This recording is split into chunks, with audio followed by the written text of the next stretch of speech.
बंटी कबूतर और टुनटुनी सब्जियों की खेती किया करते थे। उनके घर के बाहर उनका छोटा सा खेत था। इस बार तो आपने बहुत सारी अलग अलग सब्जियां लगाई हैं। हाँ टुनटुनी, इस बार मैंने पहली बार कद्दू की सब्जी लगाई है। जब सारी सब्जियां आ जाएंगी तो हमें अच्छा खासा मुनाफा होगा। हाँ, लेकिन पहले हमें इन पौधों का अच्छे से ख्याल रखना होगा। हाँ, वो तो रखेंगे ही। मैं और आप कोशिश करते रहेंगे। टुनटुनी और बंटी कबूतर मिलकर अपनी सब्जियों के खेतों का बहुत अच्छे से ख्याल रखते थे। उनके खेत ही उन दोनों की कमाई का जरिया थे। धीरे धीरे उनके पौधों में सब्जियां लग गई। ये देखकर वो दोनों बेहद खुश थे। लेकिन एक दिन टुनटुनी ने देखा कि घर का सारा राशन खत्म होने की कगार पर है। अजी सुनते हो, सारा राशन खत्म होने वाला है। आज आखिरी बार खाना बनाऊंगी। अच्छा, कोई बात नहीं, कल कुछ सब्जियां तोड़कर बाजार में बेच दूंगा, ठीक है? उस रात टुनटुनी और बंटी कबूतर सो गए। तभी तेज बारिश शुरू हो गई। बारिश के साथ तेज आंधी भी शुरू हो जाती है। मौसम अपना कहर बरसा रहा था। तभी एक बिजली की आवाज सुनकर टुनटुनी की नींद खुल गई। उसने बरसात की आवाज सुनी और अपने पति को उठाने लगी। अजी उठिए, उठिए, बाहर आंधी तूफान आया है। क्या? हाँ, आवाज सुनिए। जब बंटी कबूतर डाल पर आकर देखता है, तब तक तेज आंधी से सारे पेड़ पौधे उखड़ चुके थे। टुनटुनी, सारे पौधे उखड़ चुके हैं। हे राम! आप पहले अंदर आइए। बंटी कबूतर घर के अंदर आया और उसने दरवाजा बंद कर दिया।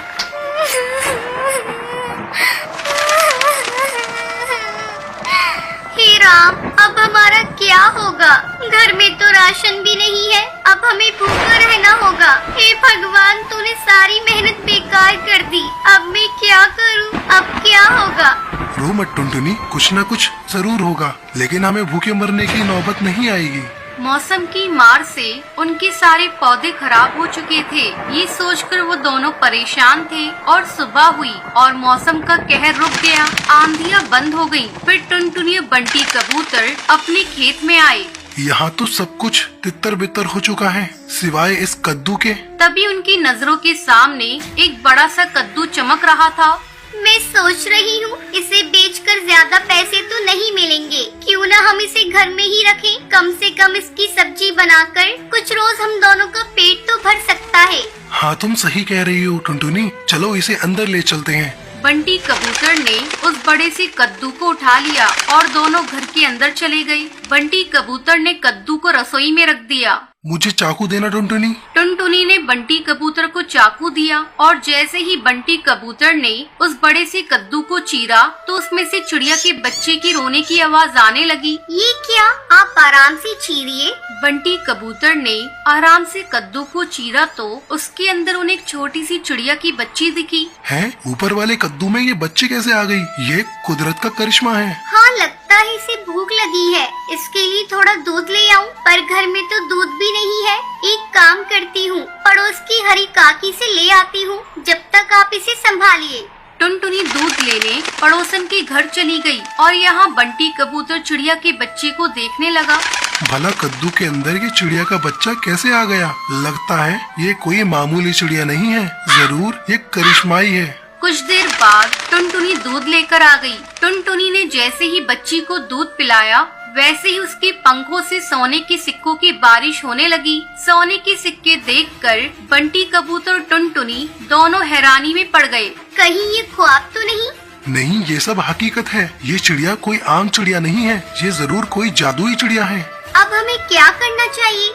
हमें इसका अच्छे से ख्याल रखना चाहिए जब तक इसके माता पिता नहीं मिल जाते। अब तक हम गरीब थे, लेकिन इतने सारे सोने से हम अमीर बन गए हैं, तो अब हमें गरीब पक्षियों की मदद करनी चाहिए। आप बिल्कुल सही कह रहे हैं। गरीबी की तकलीफ क्या है वो हमें ही पता है। टुनटुनी और बंटी कबूतर ने उस चिड़िया का बहुत अच्छे से ख्याल रखा और सोना बेचकर मिले हुए पैसों से दोनों ने गरीब पक्षियों की मदद करना शुरू कर दिया। वो दोनों रोज जंगल के गरीब पक्षियों को खाना बांटा करते थे।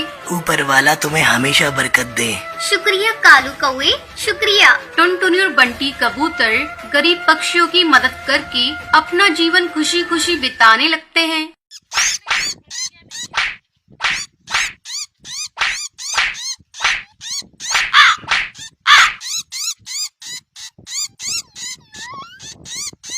एक समय की बात है, सुंदरवन जंगल में टुनटुनी चिड़िया अपनी सौतेली बहन पिंकी चिड़िया और अपनी सौतेली माँ रानी चिड़िया के साथ रहा करती थी। टुनटुनी की माँ टूनी चिड़िया की मौत कुछ महीनों पहले एक सांप के काटने के कारण हो गई थी।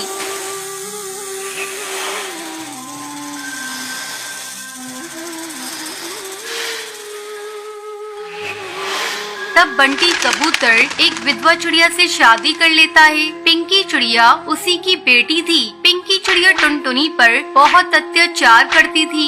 एक दिन टुनटुनी खाना पका रही थी, तभी पिंकी वहाँ आती है और टुनटुनी से कहती है, मैंने तुझसे चाय मांगी थी, तूने अभी तक मुझे चाय नहीं दी। दीदी ये देखो, मैं चाय ही बना रही हूँ, जैसे ही चाय उबल जाएगी मैं आपको लाकर देती हूँ। थोड़ी देर बाद टुनटुनी चाय लाकर पिंकी को देती है। चाय पीते ही पिंकी टुनटुनी पर चिल्लाने लगती है, ये तूने चाय कैसी बनाई है? इसमें तो चीनी बिल्कुल नहीं है, ले इसे तू ही पी ले। इतना कहकर वो उस चाय के प्याले को फेंक देती है। पिंकी चिड़िया का गुस्सा देखकर टुनटुनी रोने लगती है।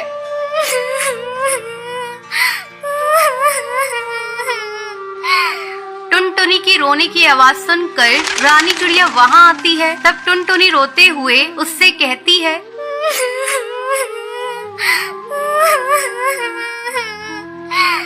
माँ ये देखो, दीदी ने सारी चाय फेंक दी। आहा, टुनटुनी तू मेरी बेटी की शिकायत मुझसे मत किया कर। चल अब चलकर सफाई कर। टुनटुनी को पूरा घोंसला साफ करना पड़ता है।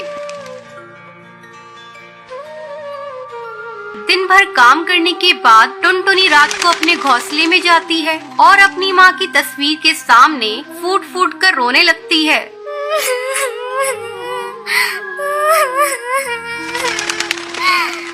माँ तुम मुझे छोड़कर कहाँ चली गई? पिंकी चिड़िया मुझे बहुत सताती है। पापा भी अब मुझसे पहले की तरह प्यार नहीं करते। वो रोते रोते सो जाती है। अगले दिन पिंकी चिड़िया स्कूल जाने के लिए तैयार हो रही थी। अरे महारानी, मेरा स्कूल ड्रेस कहाँ है? तूने प्रेस तो कर दिया है ना? पिंकी के चिल्लाने की आवाज सुनकर टुनटुनी वहाँ आती है और कहती है, नहीं दीदी, कल मेरा हाथ रोटी बनाते समय जल गया था, इसलिए मैं प्रेस नहीं कर पाई। तू खा खा कर मोटी हो गई है, तुझे चर्बी चढ़ गई है, अब तुझसे कोई काम नहीं होता। माँ इसे अभी इसी वक्त घर से बाहर निकालो, अब ये हमारे किसी काम की नहीं। तब रानी चिड़िया पिंकी से कहती है, बेटा अगर हम लोगों ने इसे घर से बाहर निकाल दिया तो इसका बाप हम लोगों को भी घर से निकाल देगा। इसका दूसरा इलाज है मेरे पास। इसी तरह कुछ दिन गुजर जाते हैं। अब रानी चिड़िया टुनटुनी को खाने के लिए बहुत थोड़ा सा खाना देती थी। धीरे धीरे टुनटुनी कमजोर होती जा रही थी। एक दिन रानी चिड़िया टुनटुनी से कहती है, टुनटुनी जा कुएं से पानी भर ला, पीने का पानी खत्म हो गया है। माँ मैं कुएं से पानी कैसे निकालूंगी? मैंने कभी कुएं से पानी नहीं निकाला, मैं कुएं में गिर जाऊंगी। तू डरती क्यों है? तेरे साथ पिंकी चिड़िया भी जा रही है। हिम्मत करके टुनटुनी पानी भरने के लिए कुएं पर जाती है। जैसे ही वो कुएं से पानी निकालने लगती है, पिंकी चिड़िया उसे कुएं में धक्का देने के लिए जाती है। पिंकी चिड़िया का बैलेंस बिगड़ जाता है और वो कुएं में गिर जाती है। मुझे बचाओ, मैं डूब जाऊंगी। मुझे बचा ले टुनटुनी, मैंने तुझ पर बहुत अत्याचार किए हैं टुनटुनी, मुझे माफ कर दे, मुझे बचा ले किसी तरह से। दीदी तुम चिंता मत करो, ये रस्सी जल्दी से लो और ऊपर आ जाओ। पिंकी चिड़िया रस्सी पकड़कर कुएं से बाहर आ जाती है। उस दिन के बाद से दोनों बहनें खुशी खुशी रहने लगती हैं।